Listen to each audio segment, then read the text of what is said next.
So Even does this for mean us. you got into trouble all the time? All the time. And now for me, Wow. who has a Christian background, I think Uh-huh. Jesus was looking at me thinking, what's wrong with you, child? How is Yeah. your mom handling this? Oh dear, mommy. But like I said, she's a strong woman. It didn't faze her that much. There was a moment. This is now. This is now. There was a moment when you could see she was phased when she was like, "Child, what's happening to So when you say you experimented, what? Now let me begin with, I love to dance. Okay. Totally love to dance. So guys would That's give us. not a bad thing. Oh, it's a beautiful thing. Guys would tell you about things like let's go dancing. Oh, And once you mention let's go dancing, being the key word, I don't hear anything else, I just hear dancing. I'm like, so what do we have to do for this dancing thing to happen? I'm going to sip. What are we going to do for this dancing thing to happen? I know, sip your tea. Because it's crazy. That's even the, I don't think that's the So are you worst of trying it. to say that you actually escaped from school? That's where I was going. That's where I was going. Yes. We used to. And where would you go dancing? DVA.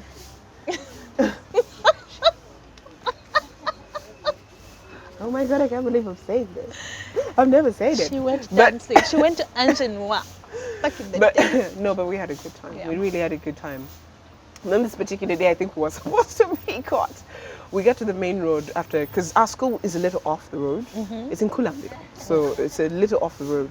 So back then there used to be a swamp nearby, and I think now it's not there anymore because on that road, because we use it sometimes. I'm like, where is this? There used to be a swamp here. Yeah, no. People, what we have not done to the environment. You're just like, why is the ground so dry? I know. There used to be a little river here. But hey. That's exactly what happened. So we finished our whole escapades, escape from school, run through the swamp, So you go through a swamp to like okay. pass via the swamp, and Okay. then get to the main road. And as we're on the road in Tinda, this is now that road heading to now it's the road heading to Chisasi roundabout. That's the road. My father's car. Like my father just passes by in front of us, and I'm like, yo. No way. So I tell these guys, this is a bad day. I'm gonna go back because that's a sign. Yeah, that is a sign. That's I'm a sure sign. you were petrified. I was petrified because I was like, if he had seen me, now what was I going to tell him I'm doing? This is like 11 in the night. Where are you going? On the roadside. I'm like, you guys. I guess I'm going. They're like, you can't go back. You're on your own. What? Like, the best thing to do is we stay together. Let's go. And And then we go. And I don't know. I think somehow our teachers had it. So now they were doing like I think a club jump around trying to catch students that have been escaping. So this particular day we enter the club and it's like you come and your teachers are just, we're like, you can't turn around, you can't, they're like, no, you come in. I mean, you might as well dance because, because I mean, we've caught you. So yeah, I left his high not on the toes. how long were you there? 2 years. They were long enough. Okay. Long And then enough. I after think that? my father was the happiest. So did your So- dad have any idea? No, About all this? but when we were expelled, I think he got an idea. Okay. He got Got an all the idea information. of what was going on. A couple of friends of mine used to come back drunk. I never used to drink. Now this is the funny thing. Even in all the partying, drinking wasn't a thing Yeah. for me. So I would be Normally when you love to dance, it's really about the dancing. it was just dancing for me. It was like put the music on, I'll dance. Yeah. These guys would come back and they were totally zonked. So I was involved jumping over a fence, and I don't think people that are drunk can quite. They're not in charge of it. Okay. Oh my Lord. Yeah, no, this is ridiculous. I can't believe I'm telling this story. But anyway, eventually, the boys' dormitory was always open. Okay. They decide, you guys cannot climb that. It looks like the Great Wall of China. Let's go Okay. to the boys' dormitory. Because we're like, that's a good idea. We get to the boys' dormitory, get in, sleep. I couldn't sleep all night because remember, I'm the sober one. I'm like, maybe I need And you're this. in the boys' dormitory? Yes, and I'm awake What? because I can't sleep. Now, the boys that we're gone with slept in the next room. So these girls are sleeping in the boys' dormitory. And I'm just on the bed thinking, you guys, when will morning come? It wasn't coming. I'm like, please come, please. And then leaving these guys in there, I was going to be foxing because you can't fox. You see the priorities of a teenager. What happened to self-preservation? I mean, you cannot be a snake. You need to stay the whole 9 years. Ah, God, I wish I had left. But then the same guys who had got us in come and find us in the boys' dormitory. It was so interesting, and this was this was one of my Your poor dad. I know, my poor dad. This is one of my teacher's exclamations. Ah, Nantale. Because I was wide awake. I'm looking at him, he's looking at me. I mean, yeah. What Like, can you say? Like, he didn't even bother caning me. He's like, ah, Nantale. In the morning, just come to the stuff with all your things. And I knew that was game over. That was it. So where did you move to? So we moved to Bulowa High School. That was my punishment school. Ah. This is the thing. My parents said, I think this whole city-born thing has gotten to your head. You need to calm down a bit. Because I was raised in the city, went to city schools. So they were like, I think you are beginning to think of yourself in a light that we don't want you to see yourself in. Because this whole city-born thing doesn't matter unless you have an education. So we're going to take you to a village school. Okay. Was it the punishment that was promised? It was a punishment. I'm afraid of swamps. The reason I mentioned swamp before was because don't laugh. I know the things we're afraid of. I'm afraid of swamps because Is it because of like what, snakes? I have a fear of water, and then this is water covered with grass. Oh. So it's sort of like, be what you are. Don't pretend to be. Don't pretend to be what you're not. Avoid papyrus, and then there's water like you could drown. Ah. So I'm really afraid of swamps. Okay. So my father just made sure that on the way to school he would ensure to tell me, do you see 2 swamps? This is another 2, like by the time we got to the school, I counted like 6 swamps. And I'm like, this is prison. Okay. It's like they're imprisoning me. And I get to the school and I'm thinking to myself, why? Now this is the funny thing, because I had grown up in Kampala, I'm Aban. We're Kampala brought up, we speak English, there's a behavior for children from Kampala.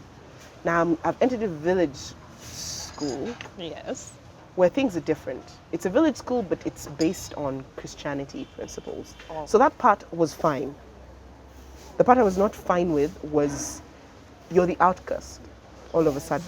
Yes. Because everybody... And it's the first time. Yes, because everybody around there behaves a certain way that you don't behave. I've come in the middle of a term. So automatically people know there was trouble somehow. So they're like, who are you? Why are you here again at this time? It was stressful for me a bit, but being mommy's child, really, yeah, I was like, we can conquer this. Found your feet. We'll make this work. I found my feet. But that's also why they take you there, so that you can reevaluate and think, okay.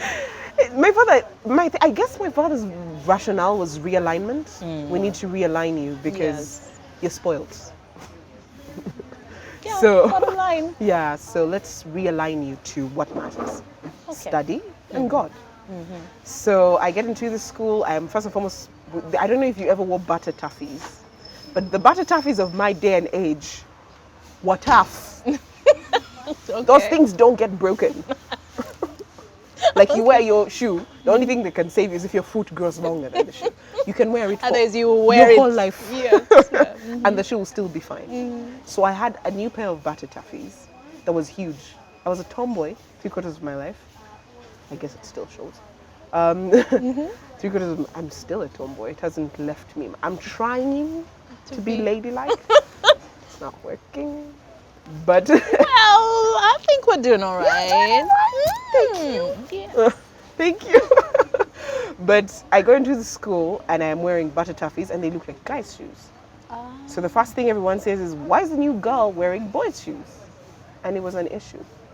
Classes were debating. People were fighting. Teachers had to come and break up a fight. It's a real village school. I kid you not. Yeah. Shoes. They're debating shoes.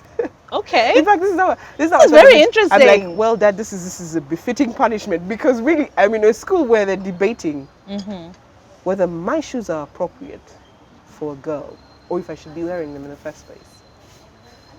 They actually sent my parents a note and said, get her appropriate shoes. Wow. Tisk. Nice way to start. Tisk. Nice way to start. It was a very interesting way to start, and I was So like, you survived the 2 years I'm there? like, I think I'm going to like it here. Okay. But I did like it there. Of course, there were a couple of times when people wanted to beat me, because coming from a city school and also being who I am, very opinionated, very outspoken, and very, I mean, I'm a girl, so I can do anything. Because your mom had raised you that way. Exactly. Yeah. So if I want to go and play a sport, I'll play a sport because I can. Yeah. So why don't you guys have a basketball team? We should set it up. We should get a coach. We should. And they're like, but you're a girl. Yeah, so. Wow. It was a very interesting time. But I mean, it was a lot of changing of mindsets. And this is the thing. When they realized I was a Christian, they were like, she's a Christian, but she's weird.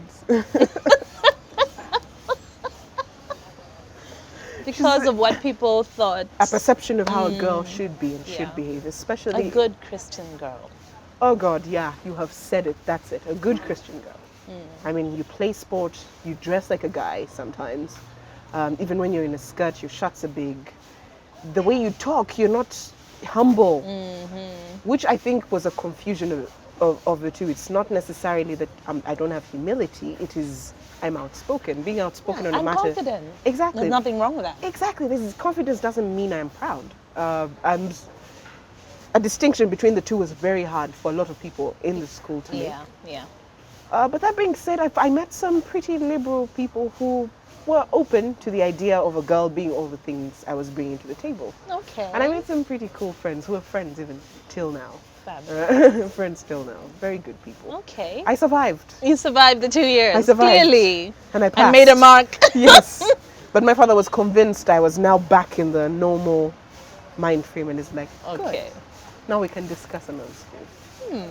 All right. So all level was done. Yeah. Finished it at Bulova High. Then went to higher secondary level, which was at St. Mary's Chitende. Okay. I don't know if you know it. It's by St. Lawrence Mary's. Mulindwa. It's in Chitende, really, Kajansi, Okay. Entebbe Road, Smask, something like that. And Did you say interesting- Smask? Smask, because it's St. Smask. Mary's. Yes, I've seen that. Chitende. So St. Mary's Chitende was a private school. It was, I think, about 3 years old when I got into the school. And my dad was like, it's very good because it's near home, first and foremost. My home is Okay. like a stone throw away from the So school. was it a boarding school? It was a boarding school, but my parents were like, yeah, when we need to check on you, we can check on you. That's nice. Yeah, and since you're a growing child, yeah, this chaperoning thing, we'll not leave it to the world. We'll chaperone you.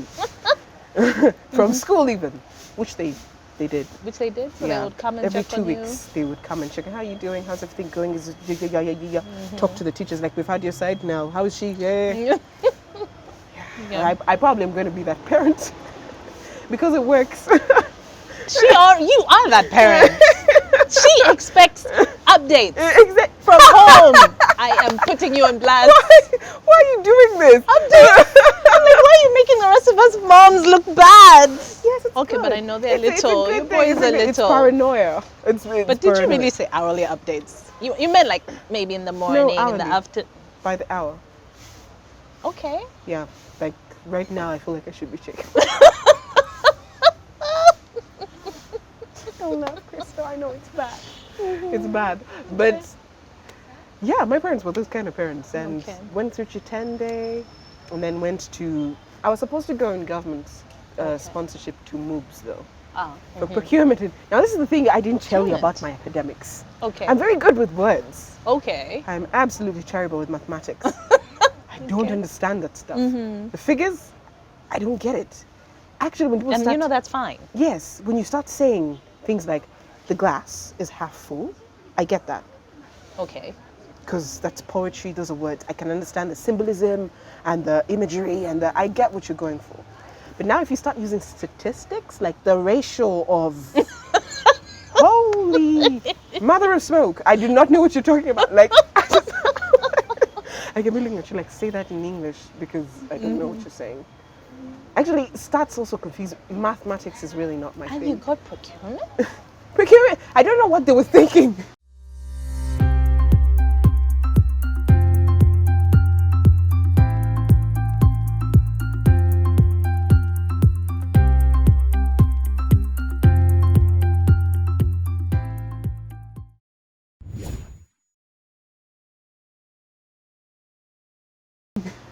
I really do not know how any of the things I was doing looked like procurement and chain link supply.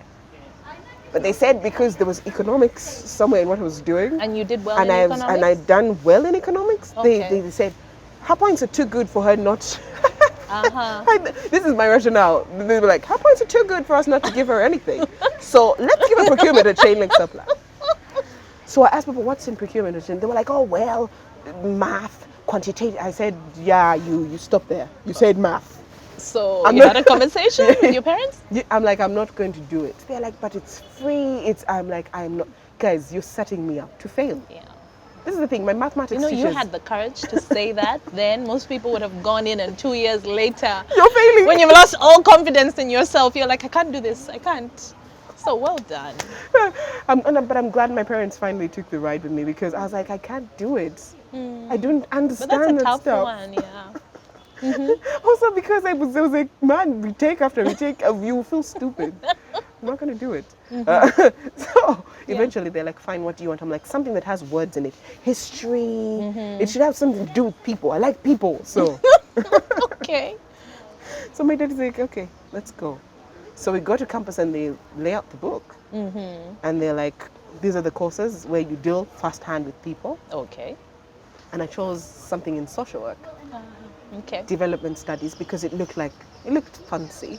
I mean, development studies. I mean, it's social work. I'll be interacting with people in the grassroots, elevating their elevating their status of thinking. I see you talking yourself into all kinds of things. This is how you do it. I did. Okay, that might work. It seemed bougie. Honestly, I was like, I want to do this. And they were like, you have the points for it, so go. Okay. And I sign up for it. I get it. And then I get in there and I'm like, this is amazing because they were just the history of development. I'm like, this is perfect because I love history. I love discovering history of things and if this is the thing because I'm an artist. I like stories. Yeah. Like this chair must have a story. Don't you think it has a story? Like I will, in my mind, I can see it has a story. There's something that led to it looking as fine as it does. I mean, the grey material, the pins there has to be a story behind it. Someone must have put love and care into making this chair. Yeah. That's how I think about things. So when they say his, I'm like, yes! Okay. This is the course for me. I'm waiting for the but. I have a feeling there's a... It was an amazing course until we got to our second year. And then they said quantitative economics. There was paper 1 and paper 2. Uh-huh. So those are like 2 course units. Uh-huh. And there was math in them. Uh-uh. Oh yeah. Okay, how did we handle this? Oh my God, I cried. The first time I cried. I was like, why? I've done my best to try and avoid this very thing. I know why. They're like, but you see, you can't avoid it. It's part of And it. I started crying. I'm like, I need a tutor. I need someone to help me. I'm so bad at math. And already I had doomed myself to fail. And at this point in time, I was on the dean's list. So, I was do on you the think dean's this was all this self-talk? You were telling yourself you can't do it? because I genuinely can't. Actually, it's not even self-talk. Okay. It's still one of the things I've agreed. I've accepted defeat in that area of my life. I'm like, it's okay. It's just not my thing. There are people who can do it. It's funny, I'm married to a mathematician. Anyway, Opposites attract? that's a story for another time. Now this is how my husband reads life, data. He analyzes life through a lens of mathematics. If the mathematics adds up, it makes sense to him. If, however, it doesn't, yeah, you're going to have problems. With some things that's great, with others... No. It's everything. Okay. Yeah. God has a sense of humor, doesn't he? Clearly. Anyway. Meet each other somehow And in I there. think he was like, oh, Becky, haha. It must be so interesting watching him break down something to you. Like, you know, these are the numbers. And you're like, yes, honey. The poor man. I feel sorry for him. He has tried for 4 years. And I think he's so frustrated. Because he's tried. He's really tried. And I keep telling him, honey, just give me the byline of the summary of what all the statistics are saying. Because I don't get it. And The first 2 years he was so stressed because, Oh. but I don't get it. That's what compromise is about. Yes, compromise is healthy. It's very healthy. So But how did you get through that? Did you manage to graduate? yes, I did. I managed to graduate. Thank God for good teachers. Now this is the thing. You got extra help? It was my worst done. Quantitative economics 1 and 2 are my worst done papers on my whole paper. If you look at my transcript. And coming from the dean's list, that must have been a bit My shaky dean was a for bit you. concerned. I actually resat them. This is the thing. I did the papers and I didn't fail, but I didn't pass. Does that make sense? Yeah, you didn't do well enough. Yeah. Because you're on the dean's list, he expects something. Yeah. So when he saw the marks, he's like, Rebecca, what is this? Our retake is under 49. I got 65 in paper 1, and I think I had 62 in paper 2. So he tells me you're going to resit the papers because I need a different score All right. on your sheet to keep you on the dean, because I don't want you to go off the dean's Yeah. list. And I'm like, but that's the best, because I gave it my all. I was being trained night and day. I don't think I read for anything as much as I read for quantitative economics.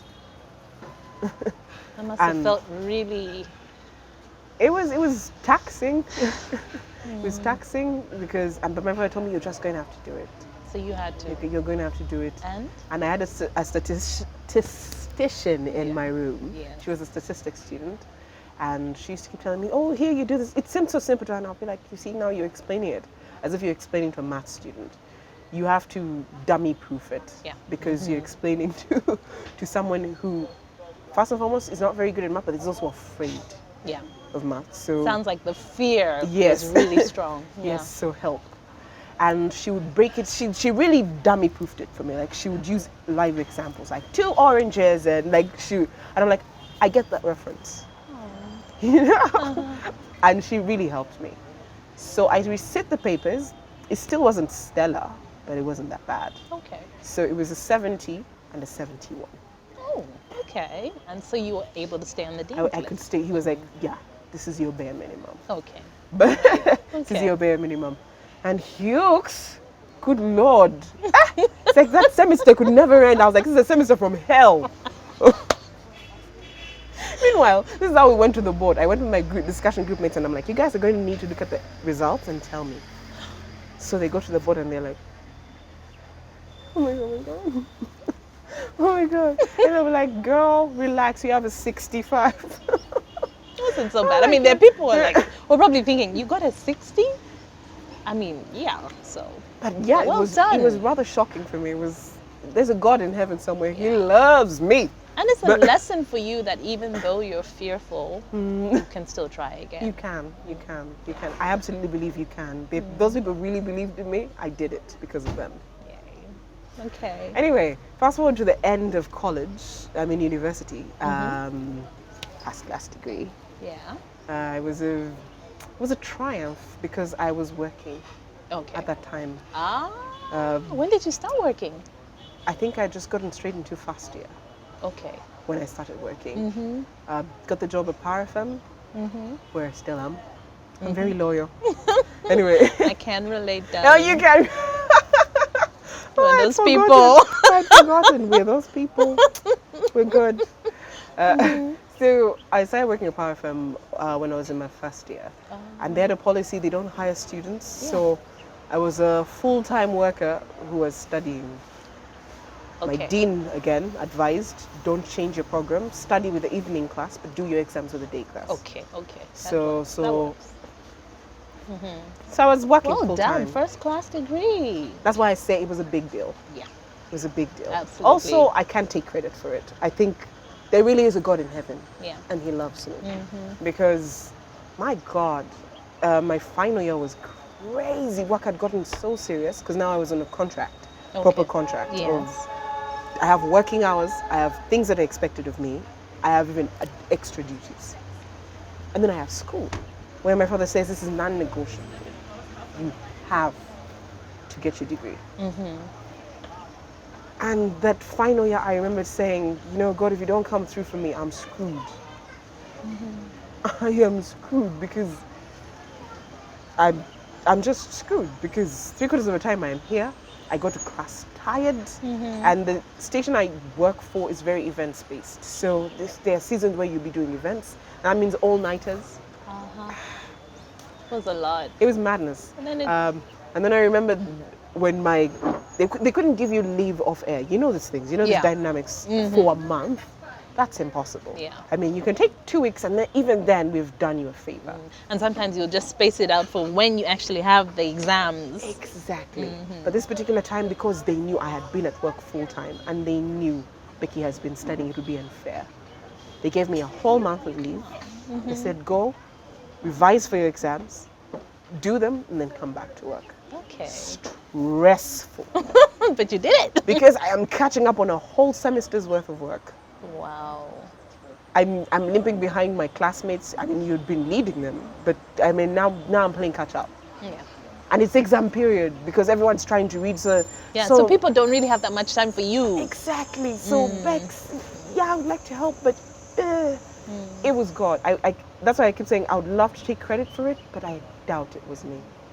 You know, it's so interesting talking about how difficult that was. You were working full time, and then you were also at university, dean's list, expectations, your father, the dean, and of yourself as well. Yes. And then we talked about motherhood and how that is like the most challenging thing. Because some people It's a good would thing say I'm talking that to a if mother, you've so you been understand. through that, come on, how hard can it be? Because you How come can- back from maternity leave. This is a real thing. You come back from maternity leave and they're like, you've Good been to see you." resting. Yeah. Now, time to get back to work. Now, this is the thing about the workplace, especially for the working woman. That's I think it would even be worse if you were self-employed, because then there you're your own boss, meaning if you fail, it's going to even weigh down heavier Yeah. on you. It's worse for a self-employed person. But a woman in the workplace, corporate structure, you're now employed by someone. I think we haven't even gotten it. We don't understand it yet. No. Yeah, because guys, I mean, you hear them saying things like, "You've been at home resting." I mean, you've just said, You've been at home. and you're like, "What? I have not had a day of rest to myself." I don't even know what that sounds like. Rest and Sometimes motherhood. you're gonna have a shower at like 3 p.m. and you're just putting your toe in the shower like this, and I'm going, It's like a ticking time bomb. Of like, everything else can happen. I mean, there could be bombs going off, people are shouting, guys are constructing, then a baby will sleep. Let mommy put her head down. yeah, that's right. It is like, what? No. That's the alarm clock. It really is. And yet, you see, this is the thing. It's not just about the child, because now you have a home Yeah, to run. The child is in the home. exactly. So who's cleaning the home? Who's taking care of the meals in the home? Who's making sure that things in the home run the way they're supposed to be running? It is literally like being dropped in the deep end. And when you you're have starting to a marriage and you're having a baby very soon after or right at the start, it is really, it's something. I think we need to chat with ladies, young ladies, because maybe after you get married, you need to be very careful about whether you want to have children immediately or later. The advice I always give is to give it some time Yes. to enjoy each other, number Yes. one, then learn how to run the home, how to figure out that balance. Because it's so important. responsibility that you... Now, this is the thing. I come from a home with a woman who had been running a household. Yeah. My mom was hands-on. She ran that ship so well, you would even practically not feel like there's any work to be done. I'm not saying she cut us slack, no. In my mother's household, we all worked. Yeah. Like, it didn't matter, because even when I was working after campus and I was still living home, you had to do something around the home before you left, because you are a living member in this household. So at least mop or put on breakfast, I don't know. Do it before you go. Those were house rules, and she's not negotiating with you. I'm telling you, you have to do this if you're living here. And my father's like, you're not living here unless you're married. So, yeah, you might as well find something in this house to do. Okay. Exactly. But which is, I think, a good way to orient a girl into doing some chores around the house. Yeah. But now this is the thing. I've come from a household where it was being run by my mother. I am now running my own house. And it's all you, all of a sudden. So I have no Becky to do.